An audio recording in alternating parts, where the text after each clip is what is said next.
আমি তারেক রহমানকে অনুরোধ করব মির্জা আব্বাসকে দলীয় শৃঙ্খলার ব্যত্যয়ের অভিযোগে বিএনপি থেকে বহিষ্কার করার জন্য। সাথে সাথে আরেকটি বিষয় আমি বলবো, আজকে বেগম জিয়ার সাথে আমি পার্সোনালি আগে দেখা করেছিলাম, উনি আমাদেরকে দোয়া দিয়েছিলেন। উনি একটি কথা বলেছিলেন, তোমরা আছো, আমি তো বাংলাদেশটা হয়তো দেখে যেতে পারবো না, আমি অসুস্থ, তোমরা বাংলাদেশটা ঠিক রাখিও। উনি আমাদেরকে এই কথাটা বলেছিলেন।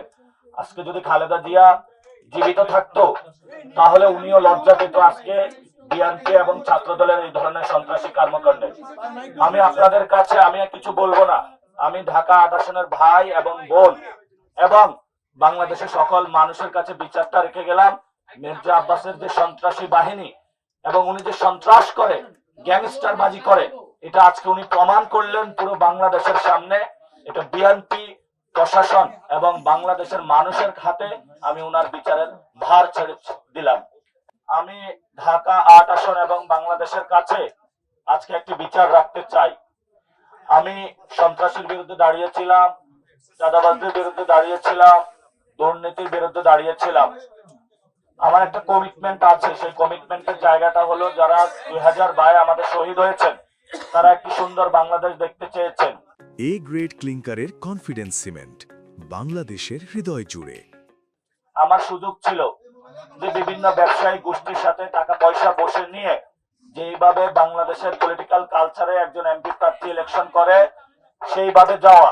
কিন্তু যখন আমি ক্যাম্পেইন শুরু করেছিলাম সবাই আমাকে একটি কথা বলেছে, এটা শহীদ ওসমান হাদি ভাইয়ের পবিত্র আসন, এই আসনে আপনি দুর্নীতি চাঁদাবাজি কোনো জিনিসের সাথে ইনভলভ হতে পারবেন না এবং হাদি ভাই যেভাবে ক্যাম্পেইন করেছে ওইভাবে ক্যাম্পেইন করতে হবে।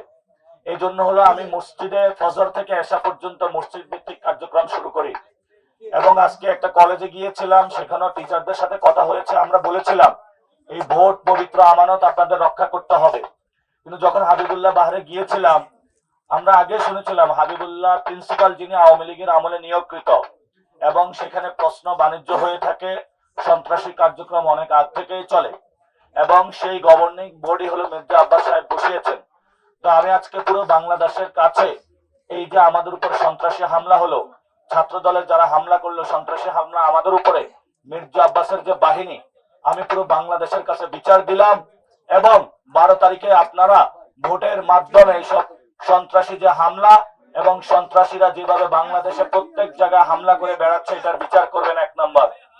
2 নম্বর, জনাব তারেক রহমানের সিদ্ধান্ত নিতে হবে উনার দলে কি উনি সন্ত্রাসীদের পুষবেন, লালবেন নাকি তাদেরকে বহিষ্কার করবেন। আমি তারেক রহমানকে অনুরোধ করব মির্জা আব্বাসকে দলীয় শৃঙ্খলার ব্যত্যয়ের অভিযোগে বিএনপি থেকে বহিষ্কার করার জন্য।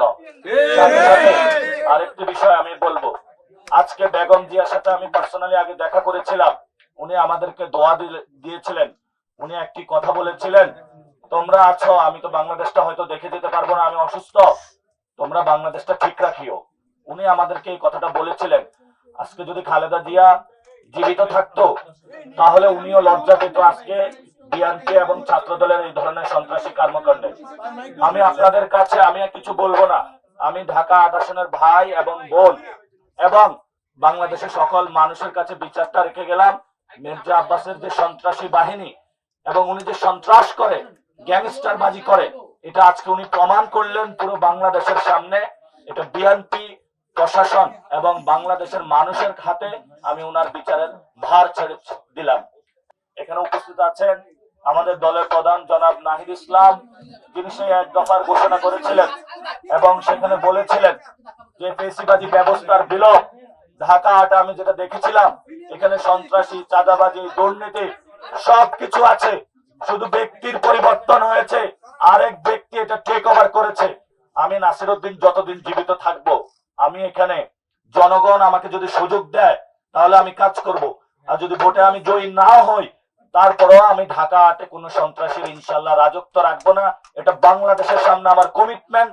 আমি সন্ত্রাস, চাঁদাবাজ, দুর্নীতির বিরুদ্ধে ইনশাল্লাহ লড়ে যাব।